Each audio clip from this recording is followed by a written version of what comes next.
ডুমুরিয়া উপজেলা পরিষদের চেয়ারম্যান গাজী এজাজ আহমেদের সাথে প্রেমের নৈতিকতা সম্পর্ক হয়। বিয়ের প্রলোভন থেকে ব্যবহার করে আসছে, কিন্তু নেওয়ার কথা বললে সে এখনো আমার সাথে কোনো কথাই বলে না। এখানে কোথার থেকে কি হয়েছে না হয়েছে এটা আমি বলতে পারি না। আর আমি এখন অসুস্থ। আমি সুস্থ না হওয়া পর্যন্ত আমি এর কোনো বিধি ব্যবস্থা কিংবা কোনো পর্যায়ক্রমে কোনো কথাবার্তা আমি বলতে পারবো না। চেয়ারম্যান গাজী এজাজ আহমেদ বিয়ের প্রতিশ্রুতি দিয়ে দীর্ঘদিন আমাকে ভোগ করে, ঘটনাক্রমে স্ত্রীর মর্যাদা দিয়ে বিয়ে করতে অস্বীকার করলে আমি আদালতের মাধ্যমে থানায় মামলা দায়ের করেছিলাম। বিয়ের প্রলোভন দেখিয়ে নিজ উপজেলা চেয়ারম্যান কর্তৃক ধর্ষণ এমন একটি ঘটনাকে কেন্দ্র করে ৩ দফায় গণমাধ্যমের মুখোমুখি ভুক্তভোগী এই নারী কখনো নিজেকে ধর্ষণের শিকার দাবি করে বিচার চান, আবার কখনো অস্বীকার করেন। নানা টালবাহানায় চাঞ্চল্যকর ঘটনা এখন প্রশ্নবিদ্ধ। নগদে ৫০০ টাকা বা তার বেশি পেমেন্টে পেতে পারেন ঢাকায় জমিসহ ২০ কোটি টাকার পুরস্কার। দীর্ঘ ২.৫ মাস পর আবারও আলোচনায় খুলনার ডুমুরিয়ায় বিয়ের প্রলোভন দেখিয়ে কলেজ ছাত্রীকে ধর্ষণের ঘটনা। সোমবার দুপুরে খুলনা প্রেস ক্লাবের সংবাদ সম্মেলনে ভুক্তভোগী অভিযোগ করেন, উপজেলা চেয়ারম্যান এজাজ আহমেদ ক্ষমতার প্রভাব খাটিয়ে ও মোটা অঙ্কের অর্থের বিনিময়ে ধর্ষণ মামলা থেকে অব্যাহতি পেয়েছেন। বর্তমানে তিনি নিরাপত্তাহীনতায় ভুগছেন।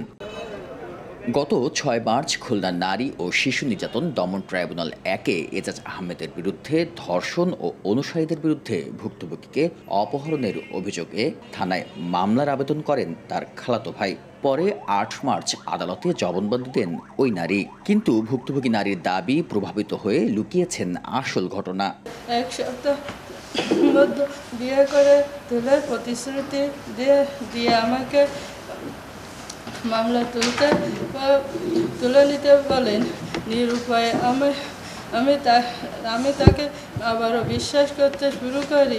এদিকে নারী সংগঠকরা বলছেন, প্রভাবশালী মহল প্রলোভন ও ভয়ভীতি দেখিয়ে এই ঘটনার তদন্তে কালক্ষেপণ করছে। আমি দেখেছি যে এখানে টাকা পয়সার কোনো বিষয় না।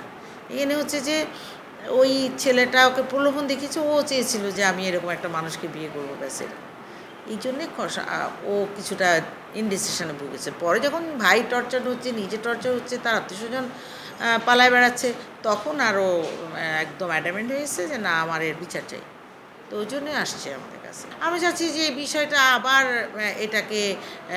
এই কেসটাকে আবার রিতদন্তের জন্য বলছি, আবার তদন্ত করে আবার এটা আর যাদের হাতে কেসটা ছিল সেখানে না দিয়ে আরও স্ট্রং কোনোখানে কেসটা নেওয়া হোক। নগদে ৫০০ টাকা বা তার বেশি পেমেন্টে পেতে পারেন ঢাকায় জমিসহ ২০ কোটি টাকার পুরস্কার। আর এ ধরনের ঘটনা অন্যান্য অপরাধের ক্ষেত্রেও বিশ্বাসযোগ্যতা নিয়ে প্রশ্ন তুলবে বলে মনে করছেন এই নারী নেত্রী। বিশ্বাসযোগ্যতা নিয়ে প্রশ্ন, মানুষ দ্বিধাদ্বন্দ্বে ভোগে, আবার সন্দিহান হয়, তারপরে ভয়ও পায়। হ্যাঁ, অনেক সময় তারা মেনেই নেয় যে তারা বিচার পাবে না, তাই না? এইভাবেই কিন্তু এখন ইদানিংকালের ব্যাপারটাই এখন এরকম দেখা যায়। রাজনৈতিক প্রতিপক্ষ এত বেশি প্রভাব বিস্তার করে যে সাধারণ মানুষের হাতটা অত দূর যায় না। আবার আইনশৃঙ্খলা বাহিনী বলেন, থানা পুলিশ বলেন, যাদের শরণাপন্ন আমরা হইতে চাই, তারাও তো মানুষ, তাই না? তারা একটা সময় তাদের কাছেই হার মানে। এদিকে ডুমুরিয়া উপজেলা চেয়ারম্যান এজাজ আহমেদ ধর্ষণের অভিযোগ অস্বীকার করেন। এই ধরনের কোনো প্রতিশ্রুতি বা এই ধরনের কোনো ঘটনাই ঘটে নাই। বিষয়টি হচ্ছে ১ নম্বর। দ্বিতীয়টা হচ্ছে যে আমার নামে মামলা হয়েছে, আমি কোর্টে হাজিরা দিচ্ছি, এখন আদালতের উপরেই বিবেচ্য বিষয়। গত ২৭ জানুয়ারি রাতে ডুমুরিয়া উপজেলা চেয়ারম্যান গাজী এজাজ আহমেদের বিরুদ্ধে বিয়ের প্রলোভনে ধর্ষণের অভিযোগ এনে খুলনা মেডিকেল কলেজ হাসপাতালে ভর্তি হন ওই কলেজ ছাত্রী। পরদিন বাড়ি ফেরার সময় হাসপাতাল গেট থেকে কয়েকজন দুর্বৃত্ত জোরপূর্বক ভুক্তভোগীকে মাইক্রোবাসে তুলে নিয়ে যায়।